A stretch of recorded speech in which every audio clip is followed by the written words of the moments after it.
Good job, Charles. Have a shot. He's tall, right? Oh yeah. He's never done Good it. job. Now he's Shoot doing hard. it. He's starting to see. Yan, magpagas tayo. $167. $67.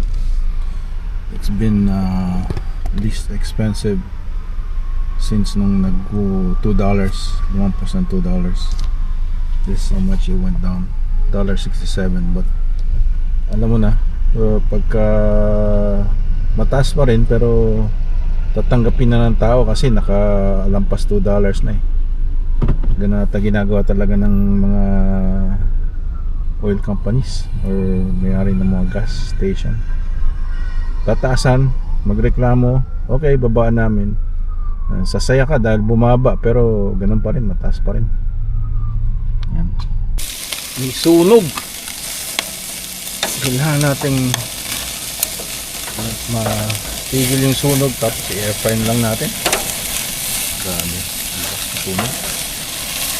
I guess sa taba ng chicken, hirap naman kainin ng sunog.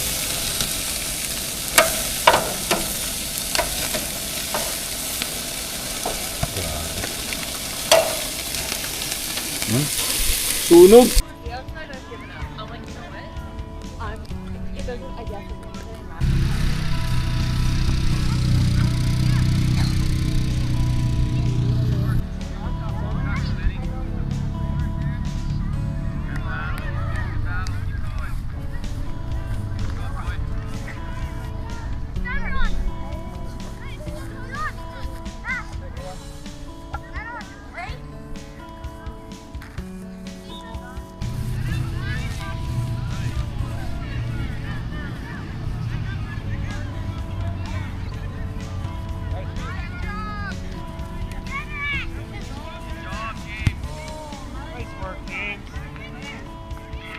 Here is at my block.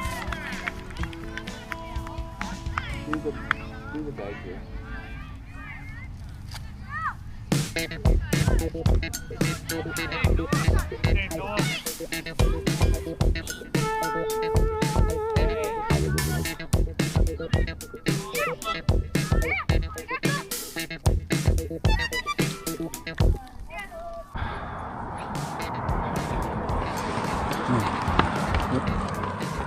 Beautiful French church. Yun na nga, no? Dito tayo sa Saturday morning. Lalakad. Ganda ng araw. Kanina malamig. 6 degrees, ngayon pataas na. Ano ngayon, Saturday? June 8. Tayo dito sa Central Highway ng 97 and Highway 16. Dito sa Prince George.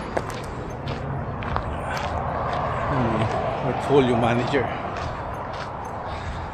Yan, yung tawag dun sa yan, pagka may investment kayo, iba-ibang mga group of index funds tsaka stocks, yung portfolio nyo.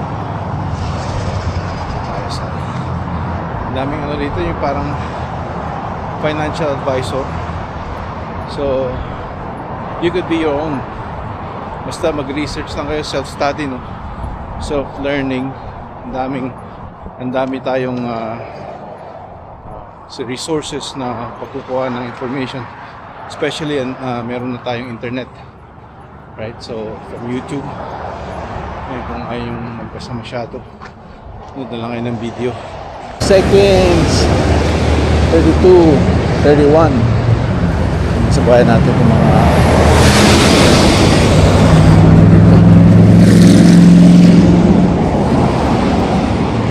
tawid tayo mabila tayo pupunta. Ito yung Prestige. Yan.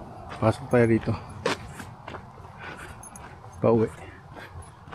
Parang punta ko na ito eh. May trail pala. Wala alam kung sana walang bear. Gawa kayo ng sarili ninyong exercise pagka nandito kayo sa Canada.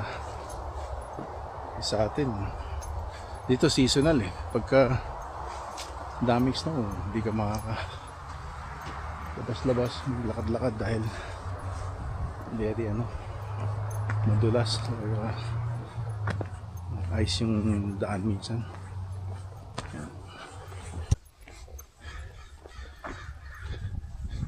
Yan. Halos magdadalawang oras na tayo. Wow. Halos isang oras at around 40 minutes tayo naglalakad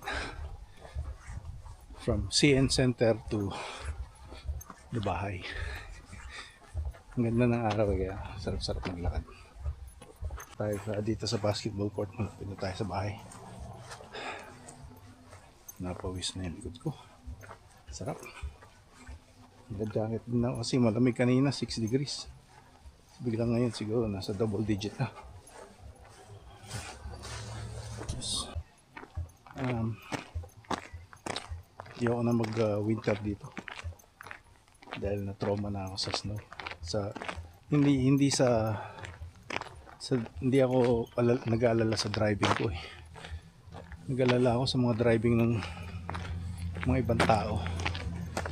Minsan kasi naglalakad ako sa highway, mga pickup truck nakabukas yung nila, mga bintana. Minsan may naamoy mo na nagdadamo something habang nagdadrive. So naisip ko, wala sa katinuan yung mga driver dito. Hindi ko nila lahat but I've seen I've experienced a couple things. Tapos nung nagbabike ako, talagang muntikan na ako.